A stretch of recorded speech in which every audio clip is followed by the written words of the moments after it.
마음 근력 훈련은 외양간을 고치는 게 아니라 소를 고치는 것입니다. 외양간이 무너져 있어도 소가 도망치지 않게끔 훈련시키는 거예요. 사실 문제를 해결해 주는 건 아니죠. 그런데 문제가 애초에 발생하지 않도록 근본적으로 나를 변화시킬 수 있는 것이 바로 마음 근력 훈련이라고 여러분들에게 말씀을 드리고 있습니다. 안녕하세요, 옥상형입니다. 지난 내면 소통 첫 번째 영상 마지막 부분에서 조금 명상에 대해서 이야기를 나눠봤는데요. 여유있게 명상이나 하고 있을 시간이 없다라고 하시는 분들에게 해드리면 좋을 것 같은 이야기가 있어서 오늘 영상의 시작은 이 이야기로 한번 해보려고 합니다. 옛말 중에 소 잃고 외양간 고친다 라는 말이 있잖아요. 그러니까 소는 이미 떠나고 없는데 외양간이 무너져 있기 때문에 소가 나갈 수 있었던 거고, 이미 소는 잃어버렸는데 그제서야 외양간을 고친다 라는 말이죠. 이것을 응용해서 제가 명상이나 하고 있을 시간이 없다라고 하시는 분들에게 이렇게 말씀드리고 싶습니다. 마음 근력 훈련은 외양간을 고치는 게 아니라 소를 고치는 것입니다 라고 말씀을 드리고 싶어요. 이게 무슨 말이냐 하면, 소를 고친다라는 표현이 조금 맞지 않지만 다르게 표현을 하면 소를 훈련시킨다 라고 표현을 달리할 수 있을 것 같습니다. 외양간이 무너져 있어도 소가 도망치지 않게끔, 그 울타리를, 외양간을 벗어나지 않게끔 훈련시키는 거예요. 그러면 외양간을 고칠 필요도 없는 거죠. 그러니까 마음 근력 훈련은 모든 외적인 문제 또는 내적인 문제까지 근본적인 문제를 해결할 수 있는, 사실 문제를 해결해 주는 건 아니죠. 그런데 문제가 애초에 발생하지 않도록 근본적으로 나를 변화시킬 수 있는 것이 바로 마음 근력 훈련이라고 여러분들에게 말씀을 드리고 있습니다.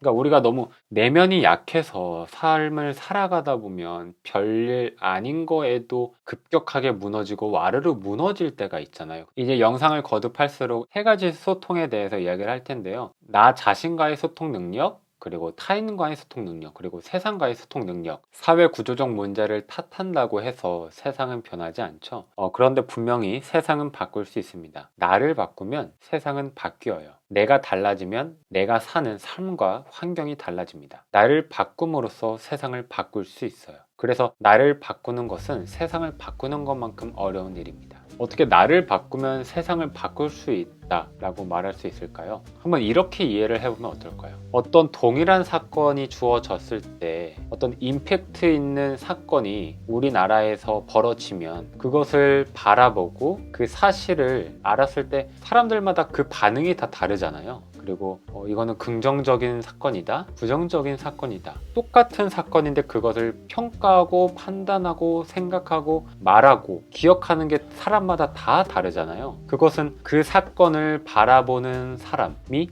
어떤 사람인지에 따라서 그 사건을 바라본다 라고 이해할 수 있을 것 같거든요. 그렇다는 건 내가 달라지면 이 세상을 바라보는 나가 바뀐 것이 있기 때문에 마찬가지로 세상이 바뀐 것과 다름없다라고 이해할 수 있을 것 같습니다.